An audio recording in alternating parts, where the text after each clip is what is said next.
saber quantos % do PIB é o... Sabe, o gasto? Do alto funcionalismo público. Não tô falando do alto, não sei. Eu sei que do total é 48, acho que tá hoje. 48% do PIB é gasto com a máquina pública. Agora, não, assim, mas tem um professor, tem um agente de saúde, que não tem esses benefícios pra caralho. Eu até ia levar quanto é o alto funcionalismo. Você gasta... O que eu acho, que eu lembro, você gasta mais com alto funcionalismo do que com... Gasta. Tanto que é o seguinte, o Brasil tem poucos funcionários públicos per capita. Você acredita? Por incrível que pareça. A gente tá com 30 milhões, né? Eu não lembro agora o número. Eu acho que era por isso, não, por aí. E tem um detalhe, né? Aqui no Brasil, que você ser funcionário público, às vezes é um status.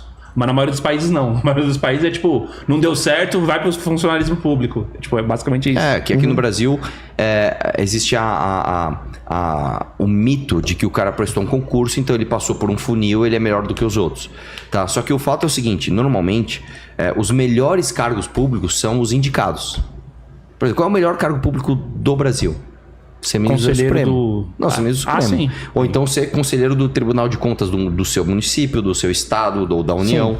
Tribunal de Contas é uma das grandes mamatas. Não, Tribunal de Contas é assim. É uma das grandes. Tribunal de Contas é basicamente isso. Você quer um emprego onde você vai ter salário, ele é vitalício. Você não vai ter que trabalhar ainda, por cima você vai ter influência para fazer coisas erradas.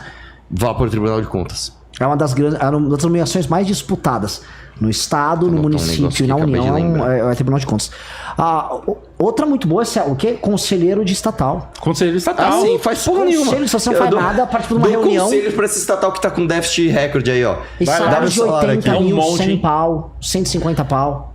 Exato, salário absurdo. Pro cara que é conselheiro. Tipo assim, não é que ele tá trabalhando lá todo dia, bate cartão e ele entende. Não, ele é o conselheiro, ele vai fazer a reunião uma vez no mês. Sim.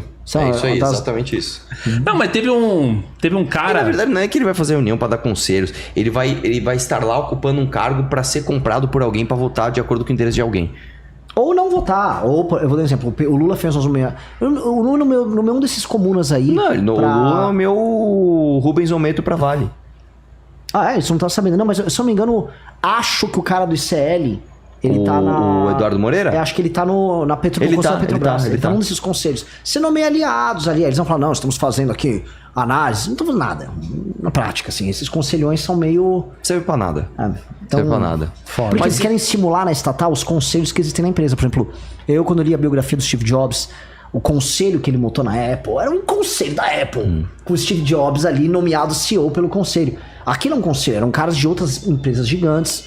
Então, beleza. Tem uma função de conselho. Você se aconselhar com os caras desses, você, faz muito sentido. Agora, os conselhos estatais brasileiros não são exatamente... Aqui o Eduardo Moreira, só lê o livro dele. O Encantando Vidas. Encantando Vidas? Pelo amor de Deus, o pior livro que eu já li na minha vida.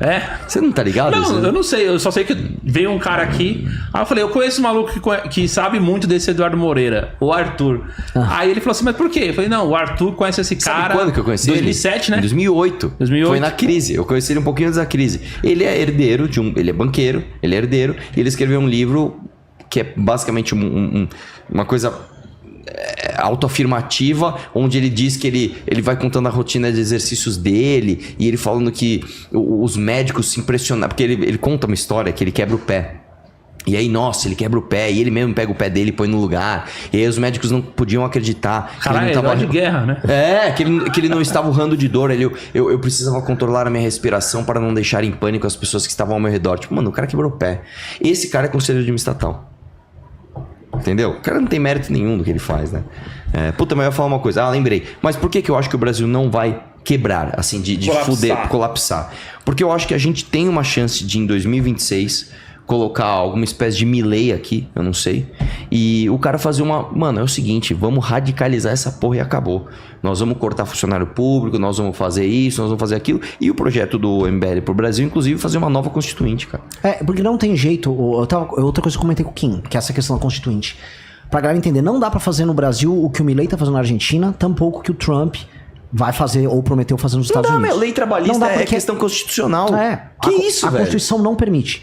Assim, você tem o direito adquirido, você não consegue cortar e enxugar a máquina pública como precisa ser cortada, você precisa alterar políticas previdenciárias e tributárias, pacto federativo, tudo isso... O pacto federativo tem que sair nessa Tudo isso está na Constituição, mas assim, a Constituição hoje te impede de mexer em tudo. Hoje, 93% do orçamento, ele tá bloqueado. O governo tem 7% ali para ele poder escolher um pouquinho, e hoje isso vai pra emenda no orçamento secreto. Então, na prática, um presidente da República não consegue fazer nada. Nenhum presidente consegue. E a gente viu o Bolsonaro reclamando, não consigo governar, e o Lula também não tá conseguindo. O Centrão nunca teve tão poderoso. É um arranjo que você pega um Lula, um cara que saiu da cadeia, voltou, colocado pelo próprio sistema, tá administrando ali meio que de maneira permitida, não tem maioria. O Bolsonaro antes administrava porque deixaram. E no fundo é um arranjo em que os parasitas eles tomaram conta do cérebro do hospedeiro. Então é como, sabe, o Brasil fosse uma vaca, sei lá, conseguiu vir um Dá o fungo exemplo da Vespa, caralho. É o da Vespa, que implanta as larvas na barata, a barata fica parada, elas vão comendo a barata viva e de repente é isso aí. É isso aí. O príncipe, né, o Luiz Felipe de Orleans Bragança, ele quem deve juntar lá pra falar sobre esse negócio de constituinte, que é o único que eu vejo batendo nessa tecla também. O príncipe seja... Conheço bem o príncipe, não quero ficar falando mal dele aqui. Mas assim, se o príncipe fala assim, o Bolsonaro mandou fazer a Constituição falando que ele é o rei do Brasil. Eu sou o rei do Brasil! O príncipe fala, não, o presidente Bolsonaro aqui, ele está certo. É isso, o príncipe, infelizmente, ele se rendeu ao bolsonarismo. Mas pra passar uma constituinte vai precisar dos bolsonaristas também, não vai não? Vai. Aí depende do Bolsonaro querer isso, né? E aí o príncipe só vai fazer se o Bolsonaro quiser. Que esse é um grande problema que tá na direita, né? Isso é foda, né, velho? Então, assim, qual é a pauta do Bolsonaro agora? Se defender do Alexandre de Moraes. Então imagina que boa parte do antipetismo agora no Brasil, ele tem que ficar focado em defender o Bolsonaro de uma prisão. Que é o que eu falei, inclusive, quando eu vim aqui da outra vez. Isso não é problema nosso. Quem arrumou essa briga não foi nós. A gente tá se ferrando em muitos termos e as coisas não andam e parece que a nossa pauta agora é defender o Bolsonaro do Alexandre de Moraes. Cara, essa guerra não é nossa. A gente tem que começar a olhar para outras coisas. A gente tem que falar de constituinte. Temos que falar, assim, abertamente constituinte. Porque se a Argentina está se reformando, vamos ver se dá certo o que o Milei está fazendo. Mas vamos supor que a agenda dele ande, né? A pobreza começou a baixar, inflação despencando, tá entrando dinheiro, a bolsa argentina tá subindo. Isso é um fato. Então, exportando e importando mais. Então, tá rolando lá um renascimento argentino. Espero que não seja voo de galinha. O que o Trump tá prometendo fazer é extremamente ousado também. Aquele departamento criado pro Vivek Ramaswamy, pro Elon Musk. Vai, como é que falou? Indexar criptomoeda, fazer um monte de coisa. Ele vai fazer um fundo, não sei se é um fundo soberano, mas ele vai criar reserva em Bitcoin. Cara, quem tiver comprado em Bitcoin vai bem, enfim, não quero ficar me animando. Mas o que quer dizer? Esses dois presidentes, eles estão tomando medidas muito agudas, que um presidente brasileiro não tem condições de tomar. A gente precisa entender o seguinte: a gente tem uma carta, um pacto social, o contrato social brasileiro, que é a nossa Constituição, impede hoje você de fazer o que o Milei tá fazendo e o que o Trump tá fazendo. Só que a gente tá... Antes o muro dava pra ver lá de longe, a gente vai bater no muro, mas o muro tá lá. Não, o muro tá próximo. O próximo presidente, a partir de 2026, ele vai se deparar com um colapso de contas públicas no meio do mandato dele. E a gente vai ter que tomar uma decisão. Todas as decisões brasileiras, as decisões da política brasileira, são tomadas da seguinte maneira: vamos fazer um acordo que ninguém se machuque. Só que vai ter, dessa vez a gente tem que avisar, muita gente vai se machucar, no sentido econômico, você vai perder, financeiro. Mas eu acho uma coisa, cara, eu acho que há um espaço pra se ganhar uma eleição com esse discurso, inclusive. Eu acho que talvez chegue um momento em que as pessoas vão falar assim, aquele discurso que a gente tava falando, lembra da época da prefeitura? Seja realista, velho. Né? Apesar de a gente ter acabado de sair de uma eleição, o cara falou que ia fazer um prédio de 1 quilômetro. Eu acho que... Mas ele perdeu. No fim das contas, ele perdeu. Eu acho que existe uma galera... Assim, e o Nunes ter ganhado, né? Que tá inclusive na capa do meu livro. Os caras falam que parece o Ricardo Nunes aqui de costas, tá ligado? Parece mesmo. Parece, cara, bem magrelinho, né? Aquela cabeçona dele. Mas o fato do Ricardo Nunes ter ganhado, cara, significa que existe uma parcela do voto que é totalmente máquina e o cara nem sabe o que tá fazendo, mas existe um guia semi-racional de tipo, mano, vamos botar a bola no chão. E eu acho que assim, se começar a assustar investidor, inclusive a galera, porque, mano, se você é um cara do centrão e você tem amigos poderosos, você também não quer ficar tirando seu dinheiro daqui. Não quer.